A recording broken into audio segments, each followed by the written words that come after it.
আমি পিছনে ফিরে দেখি আমার সামনে তিশা দাঁড়িয়ে আছে। ওকে দেখে মনে হচ্ছে আমার সব কথা শুনে ফেলেছে। এখন আমি কি করব?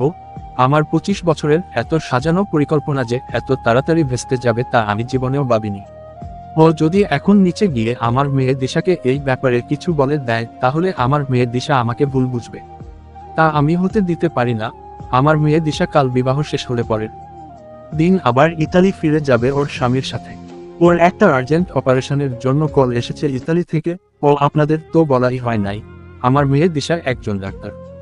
এখন যদি ও কোনোভাবে এসব কথা শুনে তাহলে কোনো ক্রমে ইতালি ফিরে যাবে না। ভেবেছিলাম দিশা ইতালি চলে গেলে এই মা মেয়ের কিছু একটা করব, কিন্তু এখন দেখছি এর আগে ওর একটা ব্যবস্থা করতে হবে। না হলে আমার মেয়ের চোখে আমি খারাপ হয়ে যাব, আর যেটা আমি একদমই চাই না। আমার এই মেয়ের জন্যই আমি এইসব টাকা বাড়ি গাড়ি করছি, যেন ভবিষ্যতে আমার মেয়েকে কষ্ট করতে না হয়। এখন এই তিশার কি করব? আব্বু, আপনি কার সাথে মেয়ে নিয়ে কথা বলছিলেন? না মানে আমার এক বন্ধুর সাথে। আপনার বউ কিন্তু কিসের জন্য মেয়ের ব্যবস্থা করে দিতে বলল? যাক, ও প্রথমের কথাগুলো শুনে নাই, তা না হলে এতক্ষণে ও নিচে গিয়ে সবাইকে সবকিছু বলে দিত। এখন ওকে কালকে আমার সাথে বের করবার জন্য কোনো একটা উপায় বের করতে হবে।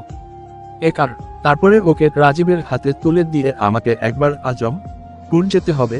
ওইখানে গেলেই আমি আমার সব প্রশ্নের উত্তর পেয়ে যাব, আর ওদের মা মেয়ের আসল উদ্দেশ্য জানতে পারবো। আমার বন্ধুর কোম্পানিতে একটা মেয়ে লাগবে। আমার বন্ধুর এ যে ছিল তার নতুন বিয়ে হয়েছে, তাই সে চাকরি ছেড়ে দিয়েছে। এখন উইপি এর পদটি খালি, তাই আমাকে বলছে একটা মেয়ের ব্যবস্থা করে দিতে। এখন আমি মেয়ে কোথায় পাবো এই অল্প সময়ের মধ্যে? এর ব্যাপার নিয়ে ওর সাথে কথা বলছিলাম। ওর জন্য 2 দিনের ভিতরে একজন মেয়ে কোথায় পাবো? মা, তিশা তোমার কোনো ফ্রেন্ড আছে জব করতে ইচ্ছুক? তাহলে তুমি যদি একটু কথা বলতে, ও সব ধরনের সুযোগ সুবিধা দিবে, আর মোটা অঙ্কের স্যালারিও দিবে। আব্বু, আপনি যদি অনুমতি দিতেন তাহলে আমি এই জবটা করতে চাই। আমি তো কয়েকটা জবের ইন্টারভিউ দিয়েছি, কিন্তু একটাতেও এখনো রেজাল্ট আসে নাই। আচ্ছা, তাহলে কালকে রেডি থেকে। দিশার বিয়ে শেষ হলো, তোমাকে নিয়ে যাব ওর অফিসে। আচ্ছা, এখন তুমি নিচে যাও, আমি আসছি। আব্বু, কালকে আপুর বিয়ে, আর কালকেই আমরা ওখানে যাব। একদিন পরে গেলে হয় না? না, পরে যদি অন্য কাউকে নিয়ে নেই। এখন দেশের যে অবস্থায় একটা ভালো বেতনের চাকরি পাওয়া খুব টাফ। তাই কাল তোমাকে নিয়ে যাব। তারপর যদি ওর তোমাকে পছন্দ হয়ে যায় তাহলেই তোমার চাকরি ফাইনাল। আচ্ছা আব্বু, আমি এখন নিচে যাই। বলি তিশা ছাদ থেকে নিচে নেমে যায়। শিকার নিজে এসে শিকারীর হাতেই ধরা দিয়েছে। আমার আর কষ্ট করতে হলো না। এত যে সহজে রাজি হয়ে যাবে আমি ভাবতেই পারি নাই। এখন কাল একবার তোমাকে বের হতে পারলে তোমার আর এই বাড়িতে আসা হবে না। মহুয়া, তুমি আবার উপরে আসছো কেন? আমি নিচেই তো যাচ্ছিলাম। রায়হান, তোমার সাথে আমার কিছু কথা আছে। এই কথা বলো তাড়াতাড়ি, আমার খুব ঘুম পাচ্ছে। তুমি কার সাথে মেয়ে নিয়ে কথা বলছিলে? আমি আবার কার সাথে মেয়ে নিয়ে কথা বললাম? অবাক হওয়ার কিছু নেই রায়হান, তোমার সব কথা আমি শুনেছি। আমি ছাদের চিলেকোঠার তোমার আগে আসছি। আমার নিচে কোনো কিছু ভালো লাগছিল না, তাই ছাদে আসছিলাম মনটা রিফ্রেশ করতে। কিন্তু এখানে এসে যে তোমার আসল রূপ সম্পর্কে জানতে পারবো তো আকার আমি কখনোই ভাবি নাই। ভাগ্যিস আমি ছাদে এসেছিলাম, তা না হলে তোমার জন্য তিশার জীবনটাও নষ্ট হয়ে যেত। এখন আর তুমি সেটা করতে পারবে না। আমি তোমাকে কিছুতেই আর কোনো মেয়ের জীবন নষ্ট করতে দিব না। তুমি এসব কি বলছো মহুয়া? কি বলছি এখন তুমি বুঝতে পারছো না? এই 25 বছরে তুমি কত মেয়ের জীবন নষ্ট করেছো তা একমায় আল্লাহ জানে। তোমাকে এর শাস্তি পেতে হবে। আমি কিছুতেই আর কারোর জীবন নষ্ট করতে দিব না তোমাকে।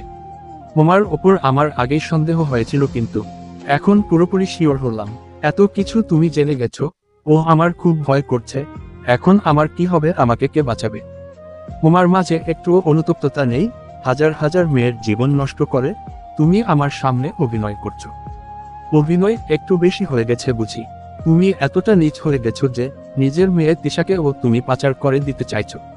কিভাবে পারবে এটা করতে? যেভাবে আগের মেয়েগুলোকে পাচার করে দিয়েছি, ঠিক সেইভাবে তিশাকেও পাচার করে দিব। আর কি বারবার আমার মেয়ে বলে আমার কানের কাছে চিল্লাচিল্লি করছো? তিশা আমার মেয়ে না, আর ওই মহিলা মীরা না। মীরা 25 বছর আগেই মারা গেছে। আমি নিজেই মেরেছি মীরাকে। ও আমার সাথে বিশ্বাসঘাতকতা করেছিল, তাই মেরে দিয়েছি। কি তুমি তোমার প্রথম স্ত্রী মীরাকে মেরে ফেলেছ? কিন্তু এটা কেন করলে? তুমি শুধু নারী পাচারকারী না, একজন খুনিও। আমি এই 25 বছর ধরে একজন খুনির আকার্থে সংসার করছিলাম। কেন আমার বিশ্বাস ভাঙলে, কেনে ঠকালে আমাকে? আমি তোমাকে আর কারো কোনো অনতি করার সুযোগ দিব না, আজকেই তোমাকে পুলিশের হাতে তুলে দিব। কথাগুলো বলে ছাদের রেলিংয়ের পাশে বসে কান্না শুরু করে দিয়েছে। আমার কাজের মধ্যে তুমি এসো না মহুয়া, তাহলে এর ফল ভালো হবে না কিন্তু। তুমি এখন আমাকে ভয় দেখাচ্ছ। তোমার এসব কথায় আমি ভয় পাই না রায়হান। তুমি তোমার পাপের শাস্তি পাবে, আমি তোমাকে এর শাস্তি দিব।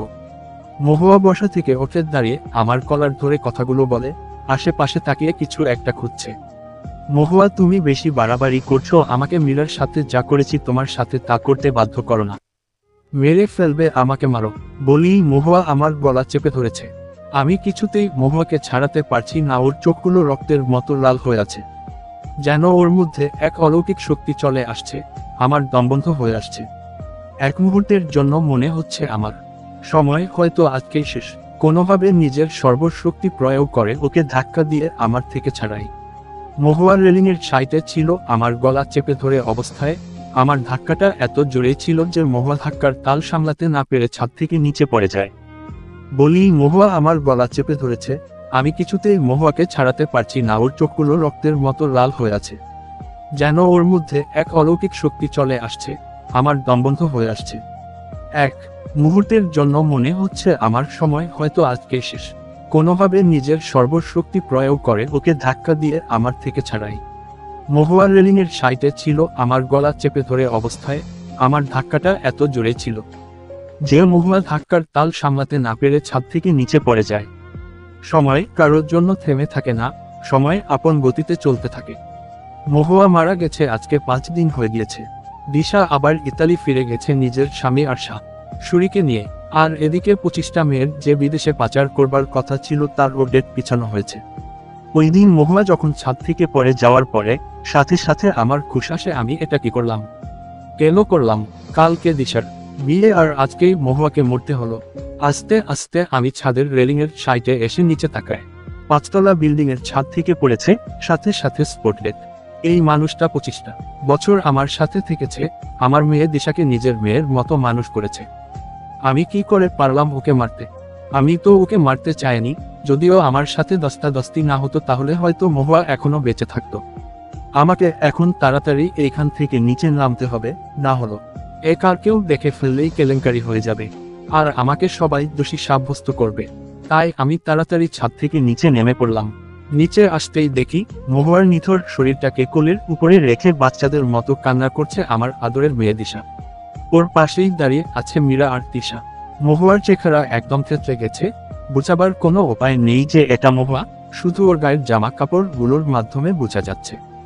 আমার মেয়ে দিশার কান্না দেখে আমার বুকের মধ্যে যেন চিনচিন ব্যথা অনুভব করা শুরু হয়। আমার মেয়েটার শরীরে এখনো গায়ে হলুদের পোশাক আছে। তার বিয়ের আনন্দ সব চলে গেছে মহুয়ার মৃত্যুর সাথে সাথে। আমি এটা কি করলাম? আমার মেয়ের সুখ আমি হ্রস্বই কার্যে বাবা হয়ে কেড়ে নিলাম। আমুল দৌড়ে গিয়ে আমার মেয়ে মহুয়াকে ছাপটে দড়ি আমার মেয়েকে বুকের মধ্যে নিয়ে বলি, মারে, যার হায়াত যতদিন সে ততই দিন বাঁচবে। এর একদিন বেশিও না আর একদিন কমও না। তাই তুই নিজেকে সামলা, কাল তোর বিয়ে।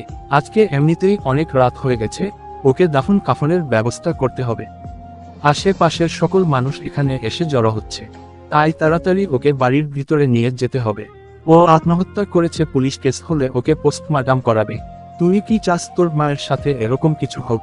তাই তাড়াতাড়ি তুই বাড়ির ভিতরে যা, আমি ওকে নিয়ে আসছি। বাবা মা এরকমটা কেন করলো? মা তো আমার সাথে সব কথা শেয়ার করতো, তাহলে কি কারণে আমার মা আমাকে না বলে চলে গেল বলেই কান্নায় ভেঙে পড়ে দিশা। তুমি ওঠো দিশা, দিশার সাথে তুমি বাড়ির ভিতরে যাও। তোমার বাবা আর আমি মহুয়ার লাশ নিয়ে ভিতরে আসছি। আর তোমার ফুফুকে কল করে বলে দাও আসার জন্য। না, আপনি আমার মায়ের লাশ স্পর্শ করবেন না। আপনার জন্য হয়েছে এইসব কিছু। আপনি এখন দরদ দেখাতে আসছেন আমার মায়ের প্রতি। কেন এসেছেন আমাদের জীবনে আপনি? আমার আপনাকে চাই না, চাই না। আপনার জন্য আমার মা আজকে আত্মহত্যার পথ বেছে নিয়েছে, শুধু মায়ের আপনার জন্য। আপনি এখন শান্তি হয়েছেন তো? আপনি আজকেই এই বাড়ি থেকে চলে যাবেন আপনার মেয়েকে নিয়ে। আপনার আমাদের সুখ সহ্য হয় নাই।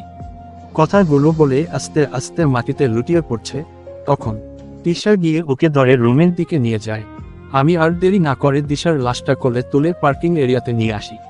এরপর ওর গোসল থেকে ধরে জানাজা দিয়ে দাফন কাফন করতে করতে ফরের আজান দিয়ে দিয়েছে। এর মধ্যে আমার সাথে দিশার খবর জামায় ইমরান ওর কয়েকজন বন্ধু এসে দাফন কাফনের সকল ব্যবস্থা করে আমার সাথে। তারপর ওই দিন সন্ধ্যায় দিশা আর ইমরানের বিয়েটা সম্পন্ন করি, ওদের ইতালির টিকিট কেটে আসি। আমি চাই না আমার জন্য আমার মেয়ে দিশার কোনো অমতি হোক, তাই যত তাড়াতাড়ি আমার মেয়েকে আমার থেকে দূরে পাঠানোর চেষ্টা করছি। ওদের ফ্লাইট পরের দিন সন্ধ্যা 7টায়। আমি আমার মেয়ে দিশার দিকে তাকাতে পারছিলাম না, আমার মেয়ের যেই হাল হয়েছে। এরই মধ্যে খবর আসে মেয়েদের পাচারের ডেট পিছানো হয়েছে।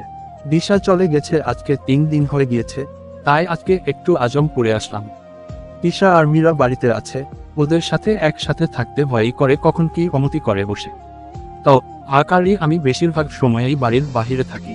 আজমপুরে এসে তো আমি অবাক, এখানে কোনো কিছু আগের মতো নেই। আমার এখন আগের রোশানের সাথে দেখা করতে হবে। আমি এইখানের পথঘাট তো ভালো করে চিনতে পারছি না। ওই রাস্তায় একটা ছেলে দেখা যায়, ওকে জিজ্ঞেস করি রোশানদের বাড়িটা কোন দিকে। বাবা একটু শুনবে ডাক দেওয়ার সাথে সাথে ছেলেটা আমার দিকে এগিয়ে আসছে। যে আঙ্কেল কিছু বলবেন, রোশানদের বাড়িটা কোন দিকে বলতে পারবে? কে আপনি, আর ওনার খোঁজ করছেন কেন? আমি রোশানের চাচাতো ভাই রায়হান। কিছুদিন হলো ইতালি থেকে দেশে এসেছি, তাই আর কি ওর সাথে দেখা করতে এসেছি। কথাটা বলার সাথে সাথে ছেলেটা আমাকে জড়িয়ে ধরে কান্না করতে করতে বলে, বাবা আর বেঁচে নেই কাকা। ওনাকে কে যেন কল করে ঢাকা যাওয়ার জন্য বলে। উনি ঢাকা যাওয়ার পথে অ্যাক্সিডেন্ট করে মারা যায়, 5 দিন হয়েছে।